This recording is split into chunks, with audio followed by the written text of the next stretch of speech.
નમસ્કાર વિદ્યાર્થી મિત્રો, કેમ છો? મજામાં? ધોરણ 12 સાયન્સની અંદર આપણે હવે આગળ વધીએ. બરોબર, તો શું કહે છે જો ક્વેશ્ચન શું છે, ગ્લુકોઝના ચક્રીય બંધારણને ફિશર પ્રક્ષેપ સૂત્ર અને હાવર્થ પ્રક્ષેપ સૂત્ર દ્વારા રજૂ કરવાનું છે.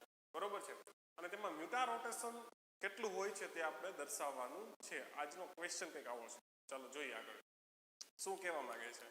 તો સૌપ્રથમ તો તમને ત્રણ બંધારણ મેં તમને શીખવાડેલ છે દૂર કરવાના ગ્લુકોઝના. એક તો અવકાશીય બંધારણ, બીજું છે ફિશર અને ત્રીજું છે હાવર્થ. બરોબર છે, પણ જે ફિશર બંધારણ છે, ફિશર પ્રક્ષેપ સૂત્ર, તેમાંથી હાવર્થ પ્રક્ષેપ સૂત્ર કઈ રીતે બનાવવું તે આપણે આલ્ફાનું શીખી ગયા છીએ. સાચું કે ખોટું? તો આલ્ફા બંધારણ કઈ રીતે દોરી શકાય. બરોબર, તો આજે આપણે જે શીખવાના છીએ ને બીટાનું શીખવાના છીએ કે ભાઈ આલ્ફાનું તો આપણને આવડે છે કે આલ્ફામાંથી કઈ રીતે થઈ શકે. બરોબર, શું તો કે હાવર્થ પ્રક્ષેપ સૂત્ર, પરંતુ બીટામાંથી હાવર્થ પ્રક્ષેપ સૂત્ર કઈ રીતે કરવાનું છે તે આપણે જોશું. તો જો સામાન્ય રીતે તમને ખબર હોય છે કે ભાઈ અવકાશીય બંધારણ દોરું, અવકાશીય બંધારણ તો તમને બધાને દોરતા આવડે. સાચું ખોટું? હવે તમને એમ થતું હશે કે કેટલીક વાર હોય પછી. સાચું ને? તો હવે જુઓ ભાઈ, OH OH HOH. બરોબર, અહીંયા રાખીશ H OH અને H. હવે સમજો ખાસ શું હોય છે આખી વસ્તુ.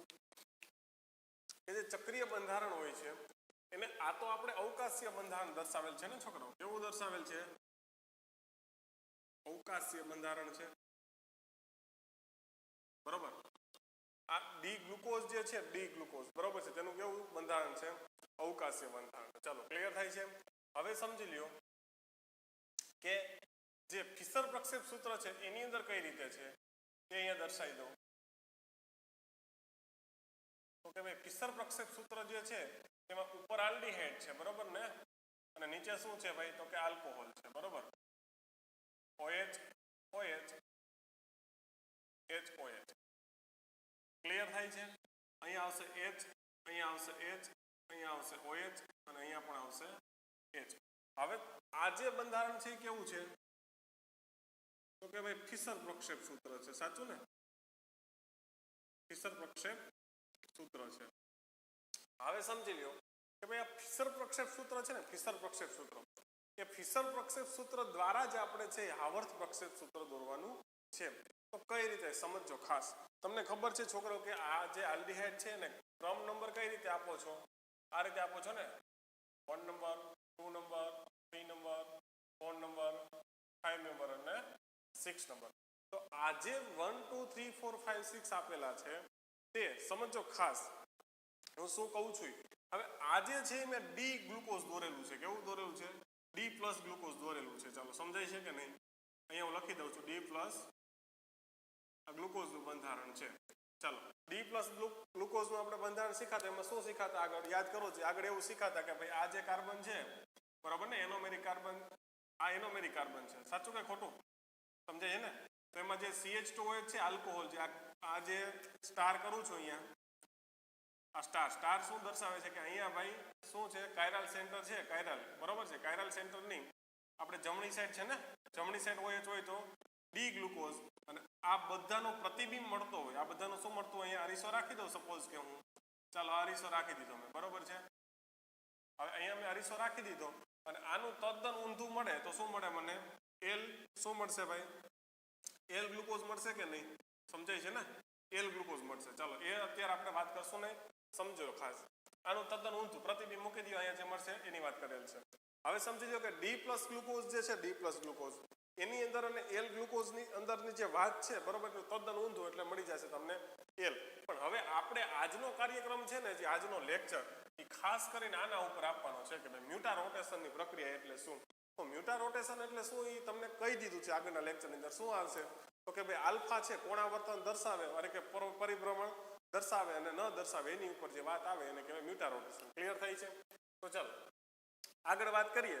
તો કે ભાઈ આવર્ત પ્રક્ષેપ સૂત્ર છે ને છોકરાઓ, ખાસ યાદ રાખજો, આવર્ત પ્રક્ષેપ સૂત્ર તે પેલા તો આપણે બનાવી નાખી. કઈ રીતે બનશે એ સમજી લેજો ખાસ. બરોબર છે, હવે આવર્ત પ્રક્ષેપ સૂત્ર આપણે બનાવવાની ટ્રાય કરીએ તો તમને ડી જે આલ્ફા ડી ગ્લુકોઝ છે એનું પ્રક્ષેપ સૂત્ર બનાવતા તો આવડે છે ને. ચાલો હજી એક વખત તમને પાછું રિપીટ કરાવી દો કેમ કે ખૂબ જ ઇમ્પોર્ટન્ટ છે કે શું થાય છે એ ખબર હોવી જોઈએ. તો ચાલો જોઈએ. આપણે આજે ડી ગ્લુકોઝ છે ને, ડી ગ્લુકોઝ એનું હાવર્સ પ્રક્ષેપ સૂત્ર દોરવાનું છે. સમજી લેજો, ખાસ ઇમ્પોર્ટન્ટ છે ભાઈ. ચાલો આ ભાગને આપણે બ્લોક કરી દઈએ. હવે અહીંથી આગળ વધીએ. સમજજો, જો આલ્ડીહાઇડ છે હું તો આ રીતે દોરું છું, તમને કોઈને કઈ વાંધો હોતો નથી અને હોય ન જોઈએ, બરોબર. 2 3 4 5 અને 6 આ CH2 OH OH OH H OH. ચાલો ક્લિયર થાય છે. હવે સમજો કે આ ઓક્સિજન છે, ઓક્સિજન બરોબર છે. આ ઓક્સિજન એની પાસે લોન પેર હોય કે ન હોય? આજે લોન પેર હશે, બરોબર. હવે આ કાર્બોનિલ કાર્બન છે, કાર્બોનિલ આ કાર્બન છે એ ડેલ્ટા કેવો હોય છે? પોઝિટિવ. આંશિક કેવો હોય છે? ધન વીજભાર. અને આ આંશિક કેવો હોય છે? ઋણ વીજભાર. શા માટે? કેમ કે જે કાર્બનની ઇલેક્ટ્રોનેગેટિવિટી એટલે કે વિદ્યુત ઋણતા કેટલી છે? કેટલી છે? 2.5. હા, કાર્બનની વિદ્યુત ઋણતા કેટલી છે? 2.5 છે. ઓક્સિજનની વિદ્યુત ઋણતા કેટલી છે? 3.5. એના હિસાબે ઇલેક્ટ્રોન કોણ ખેંચી લેશે ભાઈ? ઓક્સિજન ખેંચી લેશે. ઓક્સિજન ઇલેક્ટ્રોન ખેંચી લેશે, બરોબર છે. એટલે કાર્બન ઉપર ડેલ્ટા પ્લસ આવશે અને ઓક્સિજન ઉપર ડેલ્ટા માઇનસ. ચાલો સમજાઈ ગયું અહીંયા સુધી? હવે સમજો ખાસ શું થશે કે આ બંધ છે ડેલ્ટા પ્લસ અને ડેલ્ટા માઇનસ ના હિસાબે આ બંધ છે ક્યાં જશે? આ જે દ્વિબંધ હશે એ ઓક્સિજન ઉપર જશે. સમજાઈ ગયું? સમજાઈ ગયું ને? ઓક્સિજન પાસે જશે એટલે શું થઈ જશે? આ ડેલ્ટા પ્લસ અને આ ડેલ્ટા માઇનસ. ચાલો હવે ક્લિયર થઈ ગયું? તો હવે શું થાય છે ભાઈ? અહીંયા જે માઇનસ ચાર્જ આવશે, માઇનસ ચાર્જ. હવે સમજો ઇમ્પોર્ટન્ટ વસ્તુ, આ ઓક્સિજન છે ને, ઓક્સિજન એ કોની ઉપર એટેક કરે છે? કાર્બોનિલ કાર્બન ઉપર. અહીંયા માઇનસ ચાર્જ છે. આ હાઇડ્રોજન કોની સાથે લાગશે? આમની સાથે લાગશે. ચાલો ક્લિયર થઈ ગયું અહીંયા સુધી?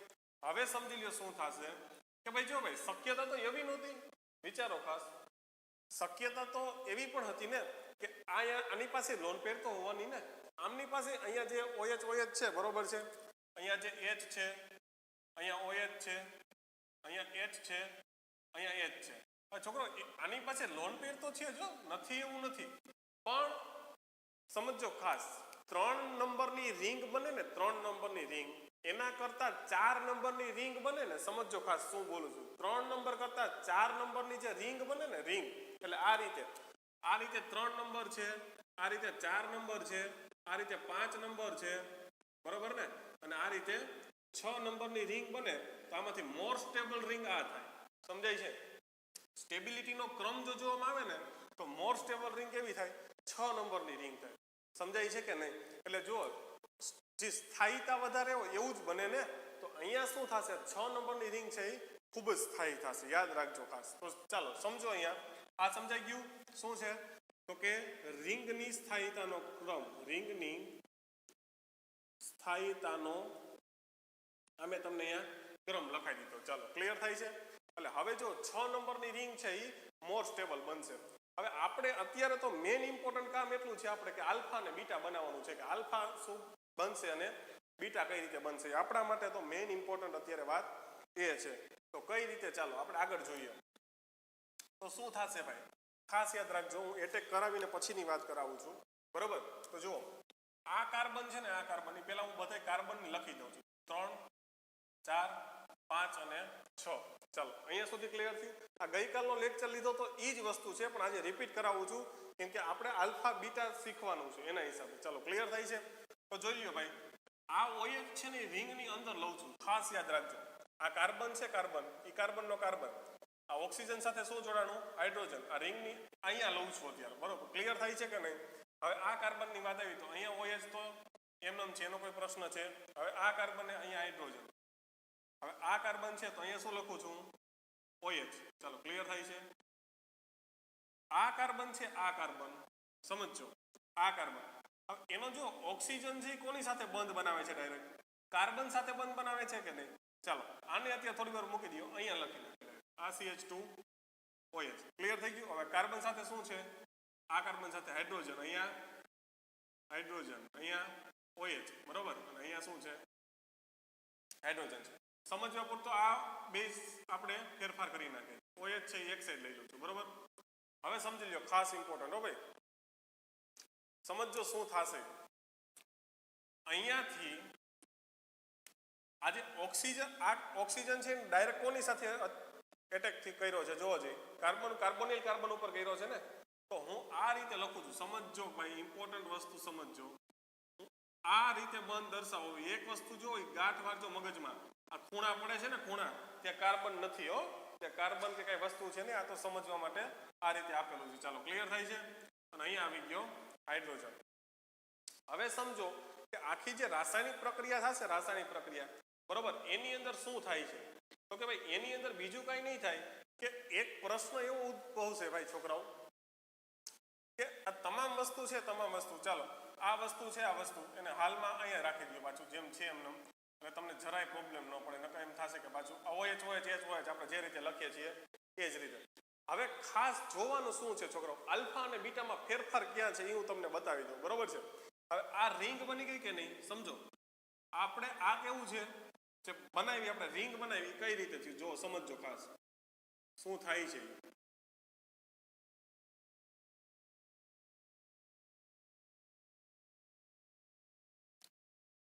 જો સમજી લો આ 6 નંબરની રિંગ થઈ 6 નંબરની રિંગ બરોબર છે એ પાયરેન જે પાયરેન છે ને પાયરેન બરોબર છે સમજો પાયરેન અહીંયા દોરું છું પાયરેનનું બંધારણ બરોબર 6 નંબરની રિંગ છે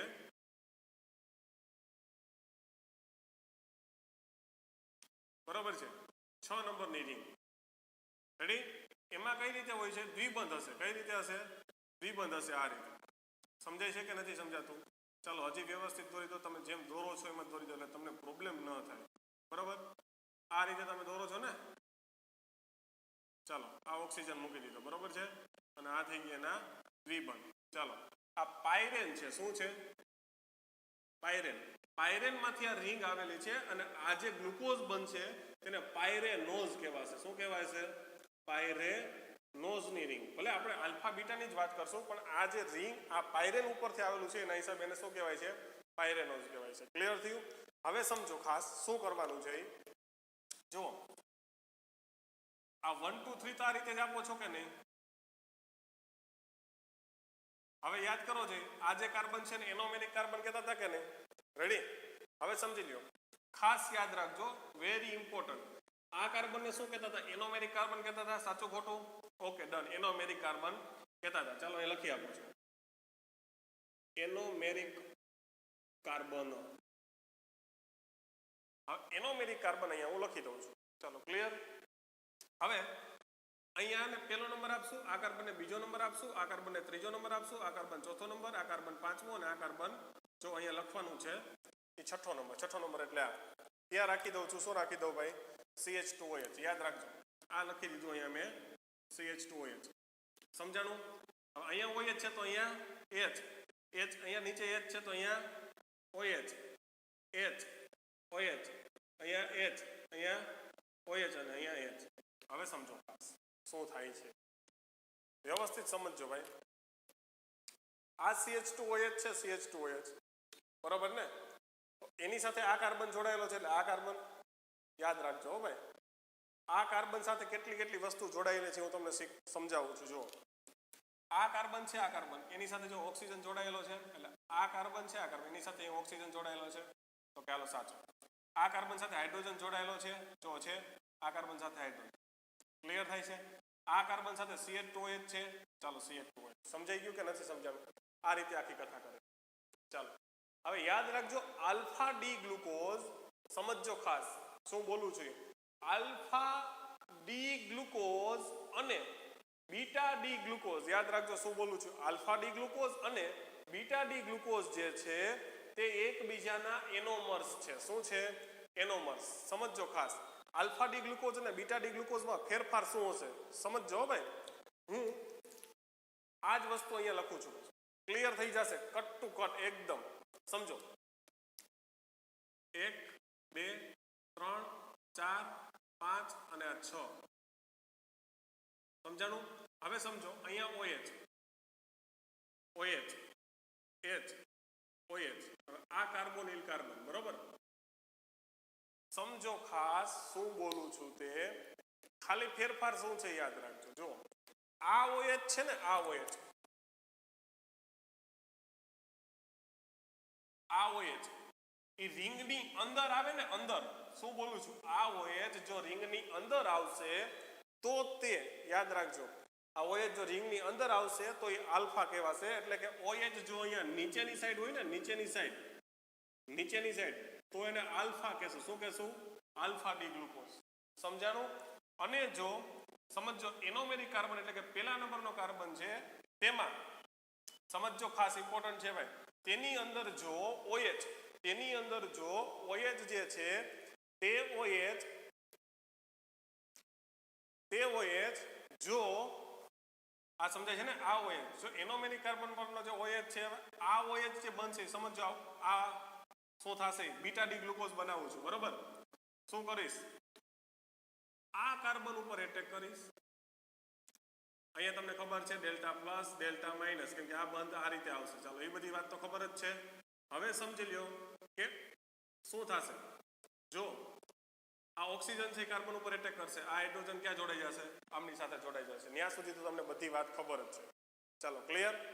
પણ જો આની અંદર જ્યારે રિંગ બનશે ને, રિંગ છોકરાઓ સમજો, જ્યારે રિંગ બનશે, સમજાય છે ને, રિંગ, ત્યારે હું શું કહું છું, જો OH રિંગની બહાર બને ને H આ રીતે, તો આ રીતે થશે ને ઓક્સિજન પરનો એટેક.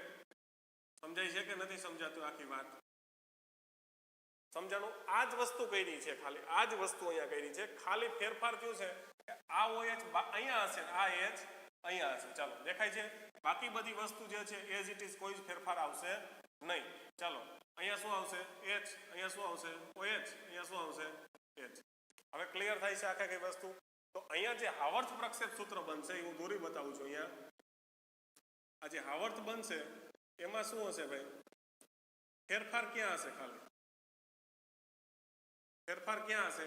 તો કે માત્ર ને માત્ર આ કાર્બન જે છે ત્યાં જ ફેરફાર હશે. અને ફેરફાર શું હશે તે સમજી લ્યો ખાસ, કે OH અહીંયા હશે અને H ક્યાં હશે? અહીંયા. બાકી આટલો જ ફેરફાર થયો. સમજાણું કે નહીં? ફેરફાર ક્યાં થયો? ખાલી અહીંયા. બાકી આ જેટલી વસ્તુ જેમ છે એમનામ CH2OH, અહીંયા H, અહીંયા OH, H, OH, H, OH અને H. ચાલો સમજી લ્યો વિદ્યાર્થી મિત્રો, આટલું જે છે એ આલ્ફા, આ જે છે તે beta D glucose. Alpha D glucose અને બીટા ડી ગ્લુકોઝ વિશે સમજ પડી ગઈ કે નહીં? શું થાય છે પાક્કા પાયે ખબર પડી ગઈ? 100%. ચાલો હવે તમને આ બધું ઇરેઝ કરી નાખું છું. આલ્ફા ડી ગ્લુકોઝ અને બીટા ડી ગ્લુકોઝના એ પાછા બંધારણ દોરી આપું છું એટલે તમને કમ્પ્લીટ સમજાય છે. ચાલો સમજાઈ જાય કે નહીં? ચાલો વિદ્યાર્થી મિત્રો, હવે જો શું કરશું કે આ બંને વચ્ચે જે ફેરફાર છે તે વિશે આપણે કોષ્ટકની અંદર લખી નાખીએ. બરોબર છે? આને શું કહેવાય છે સમજો ખાસ. આટલો જે ભાગ છે બરોબર, આ એને શું કહેશું? Alpha D plus glucose. અને આમને શું કહેશું? આટલો ભાગ છે એને કહેશું બીટા ડી પ્લસ ગ્લુકોઝ. બરોબર છે છોકરાઓ? હવે જો આ બધી વસ્તુ એઝ ઇટ ઇઝ, પહેલો નંબર, બીજો નંબર, 3 નંબર, 4, 5, 6, આમાં પણ એમ આ કાર્બન છે એને જ શું કહેવાશે? એનોમેરિક કાર્બન કહેવાશે. બીજો ફેરફાર ખાલી આટલો જ છે. OH અહીંયા OH H આવશે, અહીંયા શું આવશે? HOH આવશે. ચાલો ક્લિયર? 1, 2, 3, 4, 5 અને 6. ચાલો ક્લિયર થાય છે આખી વસ્તુ? હવે સમજી લ્યો કે આપણે એને તફાવત સ્વરૂપે લખી નાખીએ કે શું શું ફેરફાર હશે પહેલા. ચાલો તો આપણે લખી શકાય કે ન લખી શકાય? આલ્ફા ડી ગ્લુકોઝ જે છે સમજો ખાસ, પહેલું શું લખીશ કે જે આલ્ફા ડી ગ્લુકોઝ જે છે, આલ્ફા ડી ગ્લુકોઝ, તેમાં OH છે એ ક્યાં આવે છે? C1 પરનો કાર્બન ક્યાં આવે છે? આ કેવો હાથ છે મારો? જમણો હાથ છે ને, તો જમણી સાઈડ આવે છે. આપણે લખી નાખીએ. તો અહીં શું લખશું કે આલ્ફા ડી ગ્લુકોઝમાં સમજાય છે ને શું આવશે? OH રિંગની અંદર, અથવા હજી એક લખી શકીએ ને કૌંસની અંદર શું લખીએ કે જમણી સાઈડ આવે છે. સાચું કે ખોટું? જમણી બાજુ આવે છે. ચાલો આ ક્લિયર થઈ ગયું. હવે અહીંયા પેલું શું લખી શકીએ ભાઈ? વાં શું લખશું? બીટા ડી ગ્લુકોઝમાં સમજાય છે ને OH શું રિંગની બહાર કૌંસની અંદર શું લખશું? ડાબી બાજુ છે ને, ડાબી બાજુ આવે છે. ચાલો અહીંયા સુધી સમજાઈ ગયું. સેકન્ડ પોઈન્ટની અંદર શું લખી શકીએ છોકરાઓ? સેકન્ડ પોઈન્ટ, બીજા પોઈન્ટમાં આવું કઈ લખી શકાય કે ન લખી શકાય? શું કે આલ્ફાની અંદર એનોમેરિક કાર્બનની નીચેની સાઈડ આવે છે ને, OH ક્યાં છે? આવર્ત પ્રક્ષેપ સૂત્રમાં OH એનોમેરિક કાર્બન પર OH કેવો આવે છે? નીચેની બાજુ આવે છે. એવું લખી શકાય કે ન લખી શકાય? શું લખશું કે આવર્ત પ્રક્ષેપ સૂત્રમાં, આવર્તમાં એમ લખી નાખું છું, બરોબર છે ને? આવર્તમાં OH રિંગની સોરી આવર્તમાં OH આવર્તમાં એનોમેરિક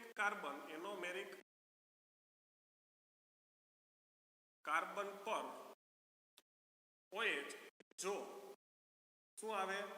નીચે આવે. શું આવે? નીચે આવે તો તેને શું કહેવામાં આવે છે? Alpha D glucose. ચાલો રેડી. ત્યાર પછી આમાં શું લખીશ? બીજામાં કે આવર્ત પ્રક્ષેપ સૂત્રમાં આવર્તમાં એનોમેરિક કાર્બન પર OH ક્યાં આવે છે? ઉપરની બાજુ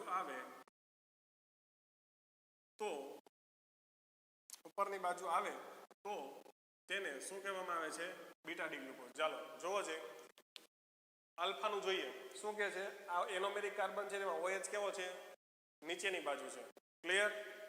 અચ્છા બીટા ડી ગ્લુકોઝ છે, બીટા ડી ગ્લુકોઝ એમાં OH ક્યાં છે? ઉપરની બાજુ છે. ચાલો છે, હવે ક્લિયર થાય છે ધીમે ધીમે. ચાલો ઓકે, હવે સમજી લ્યો નંબર 3 ની વાત કરીએ કે શું થશે. આ બે એકબીજાના કેવા છે? એનોમર્સ છે. તે હું અહીંયા તમને લખી દઉં. આલ્ફા ડી ગ્લુકોઝ અને બીટા ડી ગ્લુકોઝ એકબીજાના કેવા છે? એનોમર્સ છે. ચાલો લખાઈ ગયું? અહીંયા લખું છું, અહીંયા લખી આપો. ચાલો આલ્ફા ડી પ્લસ ગ્લુકોઝ અને બીટા ડી પ્લસ ગ્લુકોઝ એકબીજાના એનોમર્સ છે. કેવા છે? એનોમર્સ છે. ચલો ક્લિયર થાય છે અહીંયા સુધી છોકરાઓ? કમ્પ્લીટ. ચાલો હવે સમજો શું થશે ભાઈ કે આલ્ફા ડી ગ્લુકોઝ છે ને, હવે જો આ વાત કરીએ આપણે ચક્રીય બંધારણની વાત કરીએ. હવે વાત કરીએ મ્યુટા રોટેશનની. કેની વાત કરીએ? મ્યુટા રોટેશન. તો મ્યુટા રોટેશનની અંદર શું કહે છે સમજો ખાસ કે આલ્ફા ડી ગ્લુકોઝ છે ને, આલ્ફા ડી ગ્લુકોઝ તે પાણીની અંદર સ્ફટિકીકરણ પામે છે. શું છે ભાઈ? ત્રીજો પોઈન્ટ, તે પાણીમાં સ્ફટિકીકરણ પામે છે. સ્ફટિકીકરણ પામે છે અને તે સમજો ખાસ, અને તે ગ્લેશિયલ એસિટિક એસિડ ગ્લેશિયલ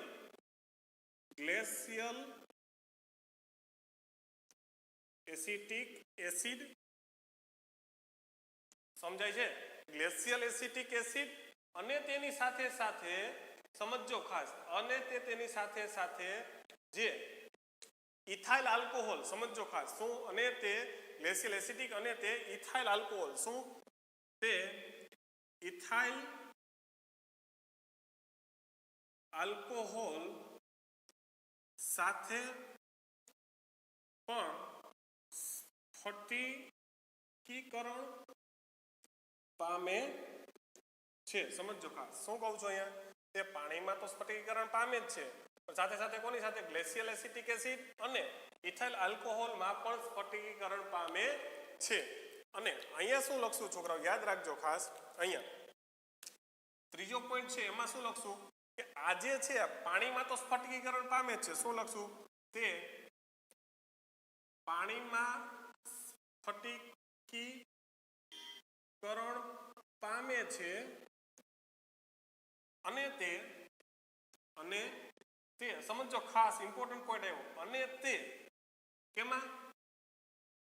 પિરિડીન. શું? પિરિડીનમાં પણ સ્ફટિકીકરણ પામે છે. હવે સમજો આ પોઈન્ટ ઇમ્પોર્ટન્ટ છે ભાઈ. કેટલા તાપમાને સ્ફટિકીકરણ પામે છે? તો આલ્ફા ડી ગ્લુકોઝ જે છે તે 303 કેલ્વિન તાપમાને, કેટલા? 303 કેલ્વિન તાપમાન સ્ફટિકીકરણ પામશે. જ્યારે આ કેટલું છે? 371 કેલ્વિન તાપમાને સ્ફટિકીકરણ પામે છે. સમજો ખાસ, કેટલા? 303 કેલ્વિન તાપમાને સ્ફટિકીકરણ પામશે, જ્યારે આ 371 સાથે. કોની સાથે? તો કે પાણી સાથે. કોની સાથે? પાણી સાથે. ચાલો રેડી. સ્ફટિકીકરણ પામે છે પાણી સાથે. નંબર 5 જુઓ, 5 નંબરમાં શું કહે છે?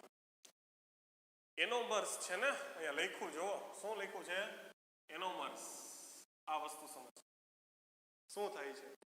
બરોબર છે કે જ્યારે કોઈ ગ્લુકોઝ, ફ્રુક્ટોઝ, માલ્ટોઝ, ગેલેક્ટોઝની વાત આવશે ત્યારે શું કરવામાં આવે છે કે જ્યારે પણ આખી જે કથા છે એની અંદર જે મ્યુટારોટેશન છે, જ્યાં મ્યુટારોટેશન તે શું દર્શાવશે? તો કે જે મ્યુટારોટેશન છે, તે મ્યુટારોટેશન જે છે તે ગ્લુકોઝની અંદર, એટલે કે આલ્ફા ડી ગ્લુકોઝ છે તેમાં +112 હોય છે. શું હોય છે? +112 ડિગ્રી હોય છે. જે આપણે આલ્ફામાં આપતા હતા ને તે. જ્યારે સમજો ખાસ, જ્યારે બીટા ડી ગ્લુકોઝ છે એમાં કેટલું હોય છે? માત્ર ને માત્ર +19 હોય છે. કેટલું હોય છે? +19. હવે શું થાય છે સમજો ખાસ. જે 112 ડિગ્રી જે છે તે સમય જતા પાણી સાથે જ્યારે સ્ફટિકીકરણ પામી અને જ્યારે પોલારીમીટર ટ્યુબમાં આવે છે ત્યારે જે 112 ડિગ્રી આવે છે તે સમય જતા થોડા ટાઈમે કેટલું થઈ જશે? 112 માંથી 52.5 ડિગ્રી થઈ જશે. કેટલું થઈ જશે? 52.5 ડિગ્રી થઈ જશે. જ્યારે 19 આવ્યું છે જે રિઝલ્ટ, તે પણ થોડોક સમય જશે એટલે શું થઈ જશે? પાછું એ પણ કેટલું થઈ જશે? 52.5 ડિગ્રી થઈ જશે. એટલે કહેવાય કે શું કહેશું કે જે આલ્ફા ડી ગ્લુકોઝ છે તે આલ્ફા ડી ગ્લુકોઝમાંથી બીટા ડી ગ્લુકોઝમાં અને બીટા ડી ગ્લુકોઝમાં બીટા ડી ગ્લુકોઝમાંથી આલ્ફા ડી ગ્લુકોઝમાં. સમજાય છે? ફરી એક વખત બોલું છું. શું બોલું છું કે આમાંથી આ બેનું 112 માંથી કેટલું થઈ ગયું? 52.5. અને 19 માંથી કેટલું થઈ ગયું? 52.5. એટલે એમ કહી શકાય કે એનોમર્સ છે. એનોમર્સનો મતલબ શું? કે એકબીજામાં પરિવર્તન પામતા. એટલે શું? તો કે આલ્ફા ડી ગ્લુકોઝમાંથી બીટા ડી ગ્લુકોઝમાં અને બીટા ડી ગ્લુકોઝમાંથી આલ્ફા ડી ગ્લુકોઝમાં શું થતું હોય છે? પરિવર્તન પામતું હોય છે. એના હિસાબે એને શું કહેવામાં આવે છે? એકબીજાના શું કહેશું? એનોમર્સ કહેશું. એનોમર્સની ખબર પડી કમ્પ્લીટ શું થયું? આલ્ફા ડી માંથી બીટા ડીમાં અને બીટા ડી માંથી આલ્ફા ડીમાં એકબીજામાં કન્વર્ટ થતા હોવાના હિસાબે અને એકબીજાના શું કહેવામાં આવે છે? એનોમર્સ કહેવામાં આવે છે. ખાસ યાદ રાખજો. ચાલો, આ ટોપિક છે તે અહીંયા પૂરો થાય છે. હવે એક નવો ક્વેશ્ચન સાથે આલ્ફા ગ્લુકોઝની વાત અહીંયા પૂરી થાય છે. સમજો. હવે આપણે ફ્રુક્ટોઝ તરફ આગળ વધશું. બરોબર છે? આવતા લેક્ચરની અંદર મળશું. ત્યાં સુધી જય શ્રી કૃષ્ણ.